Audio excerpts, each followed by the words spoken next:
नमस्कार दोस्तों, स्वागत है आपका अपने YouTube चैनल पारुल त्यागी पर। तो जैसे कि आप सभी जानते हैं, रोज़ हम नई नई कथाएं सुनते हैं, लेकिन आज हम सुनेंगे एक ऐसे घर की कहानी जिसे सुनने मात्र से ही आप अपनी घर की बहू बेटियों को सुधार सकते हैं।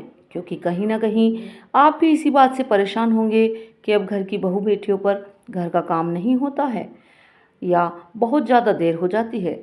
तो आइए देरी न करते हुए शुरू करते हैं। जनवरी का महीना था, कड़ाके की ठंड पड़ रही थी और दोपहर के 2 बज रहे थे। सभी खाना खाकर अपने अपने कमरे में आराम करने चले गए। शिखा और उसके पति भी अपने कमरे में चले गए। थोड़ी देर थोड़ी सी बातें शुरू हुई, लेकिन सभी थोड़ी देर में ही उसकी सास सरला ने बहुत ज़ोर से आवाज़ लगाई कि बहू कहाँ मर गई। तब उसने सुना और बोली कि हाँ सासू माँ, अभी आती हूँ। तब वह सासू माँ कहने लगी कि देखो, ऐसे किचन में बर्तन पड़े हैं, ये शुभ नहीं है। तो मैं शिखा कहने लगी कि ठीक है मम्मी जी, मैं अभी साफ़ कर देती हूँ। तब उसकी सासू माँ बोली कि अब तो रहने दो, लेकिन आगे से ध्यान रखना। तब इसे सोचकर मैं अपने मन में सोचने लगी कि पता नहीं मम्मी जी क्यों इतना डांटती हैं। लेकिन धीरे धीरे जैसे बातें पुरानी होती गईं, ऐसे ही मम्मी जी हर बात पर उसको टोकने लगीं। उनका सबसे ज़्यादा गुस्सा इस बात पर होता कि शिखा और उसकी जेठानी पूजा काम करने में देरी करती हैं, जबकि हम दोनों देवरानी जेठानी अपने हिसाब से कार्य करती थीं। धीरे धीरे ये बात अब जेठानी जी को भी अखरने लगी कि पता नहीं सासू माँ क्यों बार बार टोकती रहती हैं। एक दिन सभी को ऑफिस जाना था और ना जाने कैसे इन लोगों को निकलने के लिए के समय तक भी नाश्ता और लंच नहीं बन पाया। इसे सुनकर सासू माँ ने पूजा और शिखा दोनों को बहुत ज़ोर से डांट लगाई। और शाम को जब पतिदेव घर आए तो शिखा ने ये सारी बातें अपने पति से बताई। तब उसके पति उसको ही डांटने लगे कि तुम्हें ध्यान रखना चाहिए, मेरे ऑफिस का समय इधर उधर नहीं हो सकता। धीरे धीरे पता नहीं कैसे शाम का खाना पहले जो 8 बजे तक हो जाता था, अब उसे 11 बजने लगे थे। अब तो सासू माँ का गुस्सा और भी ज़्यादा फूटता कि तुम लोगों ने आते ही सारे घर का रूटीन बदल दिया है। 11 बजे तक खाने के बाद सोते सोते 1 बज जाता है और सुबह उठने में तकलीफ़ होती है। फिर नाश्ता बनाने में तुम लोगों को आलस आता है और हम दोनों देवरानी जेठानियाँ इस चक्कर में पड़ी रहती कि जल्दी से कम मेहनत के बिना खाना कैसे बना दिया जाए। और अब तो इस बात से हमारे पति भी बहुत दुखी थे। जेठ जी और पति हमेशा कहते रहते कि तुम टाइम से कुछ काम नहीं कर सकती दोनों, लेकिन गलती कहाँ हो रही थी ये समझ में नहीं आ रहा था। धीरे धीरे घर की शांति भंग होने लगी। जो आदमी शादी के बाद इतना प्यार करता है, वो अब हर सवाल का जवाब भी चिड़ कर देता था। फिर एक बार तो बिल्कुल ही हद हो गई। अब सासू माँ ने हम दोनों देवरानी जेठानी से कहा कि तुम दोनों अपना फ़ोन मुझे दे दो।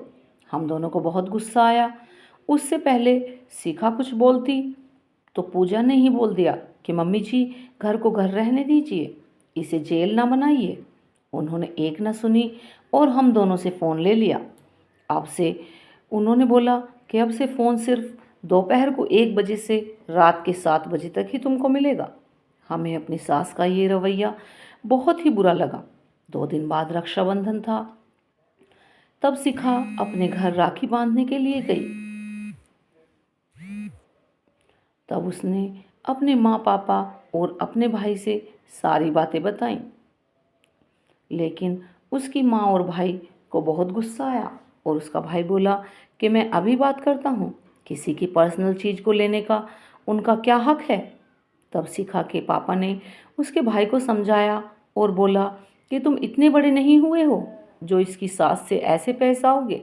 फिर पापा शिखा को कोने में ले जाते हैं और बोलते हैं, बेटा तुम्हारी सास तुमसे उम्र में बहुत बड़ी है, एक बार उनकी बात मान कर तो देखो, आखिर इसमें कुछ तो सच्चाई होगी।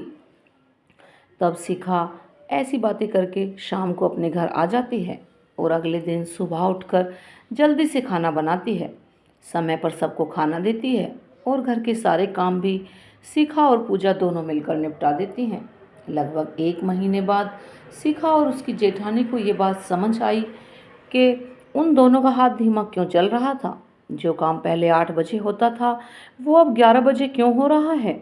इसके पीछे कारण था मोबाइल, और मोबाइल में भी सबसे खतरनाक चीज़ छोटी शॉर्ट वीडियो, जो एक के बाद एक देखते जाओ, कैसे समय खा जाती हैं पता ही नहीं चलता। जब शिखा ने ये शॉर्ट वीडियो देखना बंद किया, किसी चीज़ पे ध्यान ज़्यादा टिकने लगा, कोई भी बात उसको जल्दी से समझ आने लगी, और सबसे बड़ी बात, पहले घर का सारा काम 2-2:30 बजे तक भी नहीं निपटता था, लेकिन अब सारे घर का काम 12 बजे ही ख़त्म हो जाता है। शिखा और उसकी जेठानी जी को इस बात को समझने में समय लगा, लेकिन आज 1 साल हो गया है। अब सुबह उठ के फ़ोन ना देखना अपने आप में दोनों की अच्छी आदत बन गई है। अब शिखा अपने मन में सोचने लगी कि शायद मेरे पापा जानते थे, इसीलिए बड़ी सहूलियत से बोल दिया कि जो तुम्हारी सास बोल रही हैं कुछ दिन करके तो देखो। अब शिखा के घर में होने वाली रोज़ रोज़ की किचकिच समाप्त हो गई। अब आप भी सोचिए कि शॉर्ट्स वीडियो कितनी खतरनाक चीज़ें हैं। ये जो हाल है ना, आज वही हाल हर लड़की का और लड़के का है। शॉर्ट और रील के चक्कर में जो काम 10 मिनट का है वो 2 घंटे में पूरा होता है। यदि आप भी अपने परिवार को ठीक से संभाल नहीं पा रहे हैं, या आप लोगों को लगता है कि समय बहुत जल्दी ख़त्म हो जाता है, तो आप सारा दिन कुछ नहीं कर पाते हैं, तो मात्र 1 महीने के लिए आप फ़ोन को टाइम से देखना शुरू कर दीजिए। ये वो मीठा जहर है जो अंदर से दिमाग और हमारे समय को धीरे धीरे खाता जा रहा है।